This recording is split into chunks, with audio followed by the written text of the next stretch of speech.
أعوذ بالله من الشيطان الرجيم بسم الله الرحمن الرحيم والصلاة والسلام على أشرف الأنبياء والمرسلين نبينا وحبيبنا محمد صلى الله عليه وسلم وأشهد أن لا إله إلا الله وحده لا شريك له وأشهد أن محمدا عبده ورسوله صلى الله عليه وسلم. Les 5 piliers de l'islam. Alors on va tout de suite devoir faire la différence entre deux choses, les 5 piliers de l'islam et les 6 piliers de la foi. Les 5 piliers de l'islam, eh bien, ce n'est pas avec moi que vous allez tous les étudier, ce sera avec les différents mashaykh. Les 6 piliers de la foi, par contre, ça c'est ce qu'on va faire ensemble. On revient aux 5 piliers de l'islam. Le prophète sallallahu alayhi wa sallam nous dit dans le sens, l'islam a été bâti sur 5 piliers. Buniya al-islamu ala khamsin.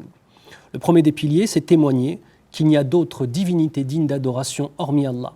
Shahadati an la ilaha illallah, et que Muhammad sallallahu alayhi wa sallam est son adorateur et son messager. Wa anna Muhammadan abduhu wa rasuluhu. Ensuite, nous avons iqamis salah, le fait de faire iqamatus salah. Et je vais laisser le terme en arabe parce que accomplir la prière n'est pas suffisamment représentatif. D'accord? Wa ita'iz zakat, le fait de s'acquitter de sa zakat elle-même. Ensuite, wa hajjil bayt, le fait d'aller faire le pèlerinage à la Mecque. D'accord? Wa sawm Ramadan, et le fait de faire le sawm, le siyam de Ramadan, le jeûne du mois de Ramadan. Donc nous avons 5 piliers. Le premier pilier, c'est l'attestation de foi. La ilaha illallah, Muhammadur Rasulullah sallallahu alayhi wa sallam. Le deuxième pilier, c'est la prière, qu'on appelle salat, et qui signifie en arabe, qui revient à as-sila. As-sila, c'est le lien qu'on a entre nous et Allah Azza wa Jal. Le troisième des piliers, c'est az-zakah, l'impôt purificateur. Allah Azza wa Jal nous permet de purifier 100% de nos biens en donnant 2,5 à des pauvres et à certaines catégories de personnes. D'accord? Ensuite, nous avons le fait de faire le grand pèlerinage une fois dans son existence. Et le dernier, le fait de jeûner Ramadan une fois par an, incha'Allah ta'ala. Je voudrais qu'on s'arrête sur plusieurs choses.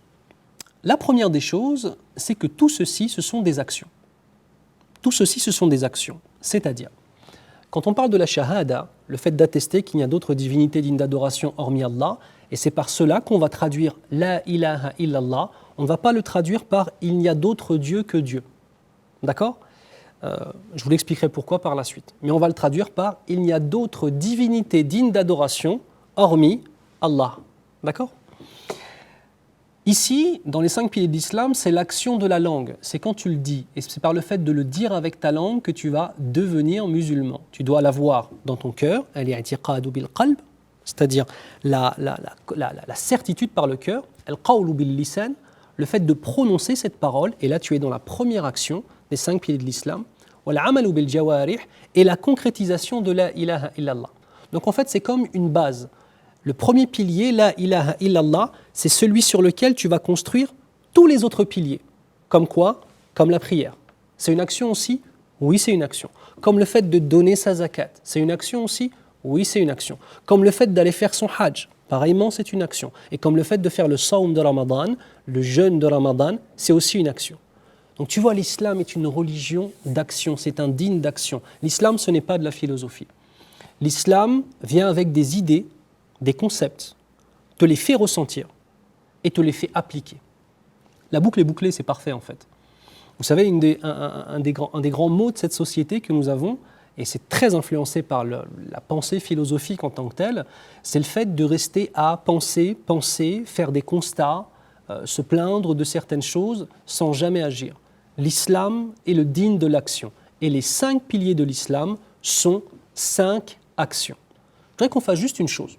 Parce que je ne vais pas trop développer avec vous ces éléments-là, mais je voudrais quand même qu'on développe juste quelques petites idées intéressantes sur un des piliers qui est le plus important, qui est la prière. Parce que la prière, salah, c'est le premier sur lequel nous allons être interrogés. Et on ne sait pas si Allah Azza wa Jal les accepte. Et c'est la raison pour laquelle on est toujours entre l'espoir et la crainte. On espère que notre prière, Allah l'accepte. Et c'est la raison pour laquelle on fait des invocations dans lesquelles on demande à Allah qu'il accepte nos prières. D'accord? La prière, ce n'est pas simplement un acte, mais ça va plus loin que ça. La prière, c'est une école. Et comme toutes les écoles, il y a des classes dans cette école. Et on va essayer de voir un petit peu quelles sont les différentes classes de l'école de la prière. Une des classes de l'école de la prière, déjà, premièrement, c'est qu'il y a plusieurs adorations en une seule. Quand tu pries, tu lis le Coran, c'est une adoration. Quand tu pries, tu évoques Allah. Tu dis Subhana Rabbil A'la. C'est de l'évocation, c'est ce qu'on appelle du dhikr. Quand tu pries, tu invoques Allah. C'est quand tu demandes des choses à Allah Azza wa Jal. D'accord ? Quand tu es prosterné et que tu fais tes invocations. Tu vois ? Première des choses, la prière est une adoration qui en elle-même renferme de très nombreuses adorations. Deuxièmement, la prière nous enseigne autre chose. Puisque c'est une école, elle nous donne des enseignements. Elle nous enseigne à la fois l'isolement, même quand on est en commun. Allahu Akbar. Allah Azza wa Jal nous ordonne de prier en groupe pour les hommes. Mais quand tu pries en groupe, tu dois réussir, malgré le fait d'être en groupe, à t'isoler dans ta relation avec Allah Azza wa Jal et ta spiritualité. Donc Allah, il nous enseigne quoi ? À augmenter notre spiritualité, notre lien avec Allah, sans pour autant s'isoler des hommes. L'islam nous enseigne aussi, à travers la prière, les jugements. Et c'est ce qu'on va voir juste après, Inch'Allah ta'ala. Les jugements religieux. Dans ta prière, tu as des choses obligatoires, préférables, détestables, autorisées, illicites. Donc la prière, elle nous enseigne des jugements. Elle nous enseigne aussi que les adorations ont des conditions, puisque ta prière, si tu ne la fais pas avec wudu, avec les ablutions, eh bien ta prière en tant que telle ne sera pas valable. Allah nous éduque. Il y a des conditions à ta foi. Il y a des conditions à tes actions. Est-ce que c'est toi qui as choisi ces conditions ? La réponse est négative. Allah nous enseigne que nous devons être soumis à ses ordres et à ce que lui, subhanahu wa ta'ala, nous dit. La prière aussi, elle nous enseigne que le din, il évolue selon le contexte en tant que tel, puisqu'on ne va pas prier pareil quand on est voyageur, quand on est malade, ou alors quand on est en temps de guerre, qu'Allah nous préserve. Tu vois ? La prière en elle-même, c'est une école, elle nous enseigne qu'on doit s'adapter, parce que le din d'Allah Azza wa Jal s'adapte. Et de même, elle nous enseigne différents temps, puisque quand tu vas prier au tout début de la journée, ça va être 2 rak'at, et quand tu vas prier à la fin de la journée pour l'Isha, ce sera 4 rak'at. Donc en fait, il nous apprend à être flexible justement. La prière nous apprend la patience, tu ne dois pas bouger pendant ce temps-là. Il nous apprend l'humilité, tu commences par Allahu Akbar et tu te prosternes à Allah Azza wa Jal. La soumission, tu n'as pas le droit de parler, tu n'as pas le droit de te lever et tu dois suivre les actes de l'imam. Tu vois, la prière c'est une madrasa, c'est-à-dire que c'est une école, elle nous enseigne beaucoup de choses. Elle nous enseigne aussi la ponctualité. Parce que l'heure de la prière, c'est l'heure de la prière. Et ce n'est pas toi qui choisis. Et si tu arrives en retard à la prière du Jumu'ah, du vendredi, tu auras loupé ta prière. Et ce sera tant pis pour toi, entre parenthèses, qu'Allah nous préserve. Allah Azza wa Jal, à travers la prière, nous enseigne la ponctualité. Il nous enseigne aussi la notion de continuité, puisqu'elle est obligatoire et que c'est 5 fois par jour. Tu comprends ? C'est une formation de ton âme, une formation de ton caractère. Et elle nous enseigne la constance. Sans arrêt la prière, et on doit rester constant toute son existence.